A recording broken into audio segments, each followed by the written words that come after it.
Di PHP terdapat suatu tipe data, yaitu tipe data array. Tipe data array analoginya seperti suatu pemaketan data ke dalam suatu array. Jadi di sini jika saya akses untuk teks dokumen, di sini ada kode embeddan PHP di dalam kode HTML, dan saya akan save as sebagai arrays dengan nama file arrays dan .php. Dan untuk menuliskan suatu array dapat dimasukkan ke dalam suatu variabel. Jadi jika saya menuliskan untuk variabel seperti ini, misalnya array 1 sama dengan lalu array, tulisan array, dan masukkan nilainya jadi array 1, array 2, 3, 4, dan 5. Jika saya ingin memanggil suatu data dengan menuliskan suatu fungsi echo, jadi sini saya paste, dan Anda bisa lihat ada echo array, lalu saya saved. Saya ke browser dan saya akan akses untuk datanya, yaitu sini arrays.php. Anda bisa lihat di sini ada tulisan array, di mana array memanggil dirinya sendiri. Untuk memanggil data dalam array, Anda perlu menuliskan kurung siku, jadi seperti itu. Lalu masukkan untuk datanya. Jadi misalnya di sini saya masukkan untuk 1, dan 1 yang saya masukkan di sini adalah data array. Mungkin dilihat dulu. Jika saya save, saya refresh, dan dipanggil adalah 2. Di mana data 2 dipanggil adalah data yang terletak di sini. Jadi angka 2 di sini. Dan jika Anda bertanya kenapa saya masukkan 1 dan bukan 1, array terdapat dua macam penampilan. Jadi ada untuk label dan ada untuk seperti nilainya.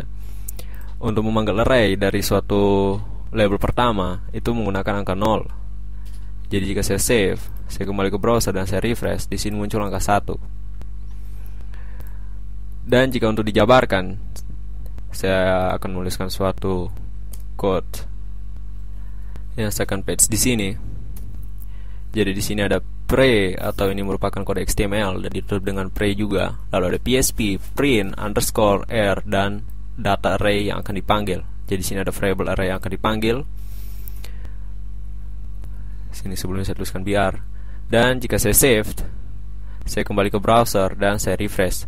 Anda bisa lihat array, di mana ini merupakan label yang saya maksudkan. Jadi label dimulai dari 0, lalu 1, 2, 3, 4, dan 5, dan seterusnya. Di mana 0 merupakan 1 dan 1 merupakan nilainya adalah 2, lalu label 2 nilainya adalah 3. Jadi yang Anda lihat di sini adalah untuk 0 yang dipanggil adalah 1. Jika saya menuliskan 4 yang dipanggil adalah 5, dan begitu. Seperti itu pendeklarasiannya untuk kode array.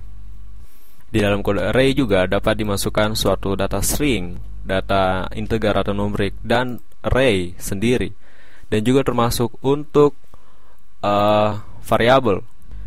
Jadi jika saya paste untuk suatu kode atau untuk suatu variabel, jadi sini array 2, lalu array, lalu ada nilainya. Jadi sini ada nilai untuk integer, jadi 6, lalu ada string, di mana string ditutup oleh suatu tanda kutip, bisa tanda kutip ganda atau tanda kutip tunggal, maksudnya tanda petik. Dan ada juga untuk array dan untuk suatu variabel array. Jika saya ingin memanggilnya, jadi sini misalnya untuk 1, maksud saya di sini untuk array 1, dan yang saya akan panggil adalah 1. Saya save, jadi yang akan dipanggil sini adalah apa. Saya kembali ke browser dan saya refresh. Anda bisa lihat sini ada 2. Maksud saya sini array 2. Saya save kembali. Saya refresh, Anda bisa lihat sini ada kata apa. Jika saya kembali ke browser dan saya akan panggil untuk data di mana data tersebut merupakan array. Jadi ada 0, 1, 2, 3, dan 4. Jadi datanya adalah data untuk label 4. Saya saved. Saya kembali ke browser dan saya refresh. Di sini juga akan memanggil array. Untuk mengaksesnya, Anda perlu memasukkan lagi 1 kurung siku, di mana akan memanggil datanya. Jadi sini misalnya saya masukkan untuk 0. Saya save. Jadi sini ada array yang dipanggil dan nilai dari datanya. Jadi sini yang dipanggil adalah hi. Saya save, lalu saya refresh. Anda bisa lihat ada tulisan hi. Dan begitu juga untuk variabel. Jadi sini variabel untuk variabel adalah label kelima. Dan untuk arraynya, jadi sini variabel array 1 dan di mana ada nilai-nilainya. Jadi misalnya saya masukkan untuk 3, jadi akan dipanggil nanti adalah 4. Jadi jika saya save, saya kembali ke browser dan saya refresh, Anda bisa lihat ada angka 4. Dan jika saya jabarkan dalam suatu tag print underscore r, jadi saya akan letakkan di sini dan saya paste. Jadi ada pre, lalu ditutup dengan pre dan print. Di sini ada print print underscore r seperti yang sebelumnya, tapi di sini yang akan dipanggil adalah untuk variabel array 2. Jika saya save, saya ke browser dan saya refresh. Anda bisa lihat ada array di mana adalah 0, 1, 2, 3, 4. Lalu karena array ini mengandung array, dan array ini akan menampilkan juga data dalam arraynya. Jadi ada 0, 1, 2, 3. Lalu di sini masuk ke 5. 5 ini merupakan data array yang terdapat dalam suatu variabel. Jadi ada array dan juga termasuk nilai arraynya. Penulisan array juga ada yang disebut dengan array multimediasi. Array multimediasi, jadi jika saya menuliskan suatu variabel array, jadi saya paste seperti ini, array 3 di mana ada array dan nama depan. Jadi seperti itu, ada tulisan untuk string nama depan. Lalu di sini ada row atau tanda panah, di mana cara penulisan tanda panah yaitu sama dengan lalu kurung tutup siku. Jadi seperti itu, jadi nama depan, lalu Januar, lalu nama belakang, lalu ada koma untuk memisahkan suatu data array, nama belakang, lalu nama belakang dan Andaria. Jadi seperti itu. Jika saya akses, jadi misalnya di sini untuk array 3. Array 3 dan yang akan dipanggil adalah untuk data pertama. Jadi seperti itu. Jadi untuk label pertama saya saved, maksud saya untuk label 1, atau mungkin saya tuliskan 0. Jadi untuk label pertama saya save, saya kembali ke browser dan saya refresh. Anda bisa melihat bahwa tidak ada penampilan apapun di sini, karena di sini penulisan untuk array salah, karena ini merupakan array multimediasi, multidimensi.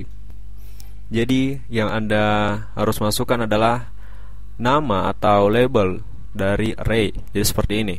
Saya save, saya kembali ke browser dan saya refresh. Anda bisa lihat ada nama Januar. Dan jika saya jabarkan dalam suatu tag pre atau print readable, saya paste, Anda bisa lihat di sini ada readable dan di sini ada print underscore r dan array 3. Saya save, saya kembali ke browser dan saya refresh. Anda bisa lihat ada array, tapi yang masuk di sini adalah bukan untuk nilai 0, 1, 2, 3 atau seterusnya, tapi merupakan nilai label yang saya masukkan sendiri. Jadi seperti itu untuk penulisan array multimediasi. Jadi jika di sini misalnya untuk array 3, saya akan masukkan lagi satu array, tapi tidak memakai suatu underscore. Jadi misalnya sini saya tulis 9 dan saya save. Lalu saya akan kembali ke browser dan saya refresh. Anda bisa lihat di sini ada 0, suatu 0 dan 9. Karena suatu array kalau tidak dituliskan untuk labelnya, jadi misalnya di sini saya kategorikan sebagai label dan nilai seperti itu. Jadi jika tidak dituliskan untuk labelnya, maka akan mulai dari 0. Jadi jika saya masukkan lagi suatu data, misalnya 1 lalu sama dengan lalu tutup kurung dan di sini string, misalnya hi, oi. Jadi seperti itu, hi, oi saja. Hi, oi. Lalu saya tutup, saya save. Dan sini mungkin bukan 1, mungkin saya meletakkan sesuatu yang beda. Jadi misalnya 7. Saya save dan saya refresh. Anda bisa lihat di sini 7 dan hi, oi. Jika saya masukkan lagi suatu data di mana tidak menuliskan labelnya, jadi langsung ke suatu data, misalnya saya tuliskan suatu string adios seperti itu dan ditutup. Lalu saya save, saya kembali ke browser dan saya refresh.